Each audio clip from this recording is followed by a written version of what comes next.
Andrew, what is CASALA and what are the objectives of your organization? CASALA is a applied research centre based in Dundalk Institute of Technology. So we very much work with organisations and companies towards driving ageing and ageing technology and working with older people in terms of delivering new technologies to older people and solutions in that space. Please describe your activities in the field of ambient assisted living. We have a number of different activities in the field of ambient assisted living. We primarily work with older people in the first case in terms of identifying a lot of their needs. Then we also work with industry collaborators to try and develop solutions with them, and also new people that may have new innovations. And we do that in a number of different ways. We do it with them, what we refer to as a live-in lab. So we have 3 distinct environments where we can actually trial and test a lot of these technologies for older people. We have them in a virtual environment within the campus, which is on 3-dimensional cave and a mock apartment. And then in the real world we have 16 smart homes, which have a large established ambient assisted living environment, and we work with the older people in there. And then in the county or in the municipality in the out area we have 1,000 homes where we work with different individuals based on different projects. So if a large company comes to us and say we would like to run a trial, we would identify different cohorts of people to actually work with them on those trials.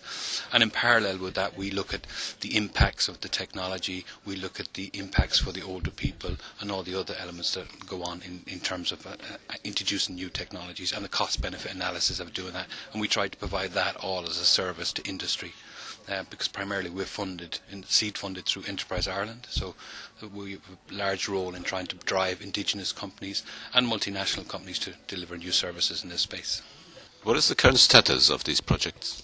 At this moment in time, we're about 18 months into the project, so we have now established the 3 primary areas of our living lab. So we have the virtual environments, the smart homes and the outer community, and we now have a number of different projects running with industrial partners. And a big part of all that, as well as gathering that data, we see great value in having the data from all these different homes and understanding how people live, older people live their lives, and what are the things that impact them.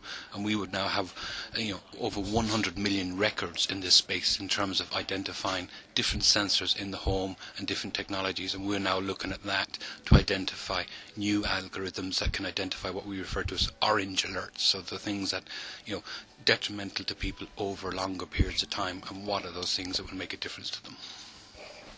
What are the barriers to this technology? There are probably many barriers. One is who's going to pay, primarily who's going to pay, because this is an environment where it's not an acute condition necessarily. The chronic decisions, it's again looking for the patient to become much more responsible for themselves, and who's going to pay for this. Primary care here in Ireland would not necessarily get involved because there's no reimbursement for them. The outpatient clinics don't actually introduce technologies into the homes. So you've got a mix of between the different, we refer to them as silos in terms of where the information is stored, but also where is the funding and where is the budget for those individuals. So if you cannot break the funding and the financing outside of those silos, then you have big difficulties. So we would see, what needs to change is that the money needs to follow the patient. If the money could follow the patient, then we could actually break down a lot of these barriers that actually exist out there. What is the potential for internationalization? Potential for internationalization is absolutely huge, purely on the basis that every country around the globe is facing the main conditions of demographic growth and demographic aging, the aging of our population. It is one of the biggest challenges facing most healthcare services around the world. On top of that, you have the economic issues in terms of funding healthcare practices running forward and actually minding and supporting those older people. So with those 2 main primary drivers themselves, you have huge conditions worldwide and market drivers. On top of that, you have the technology changes. So those 3 things combined bring huge opportunities for companies to target that space globally.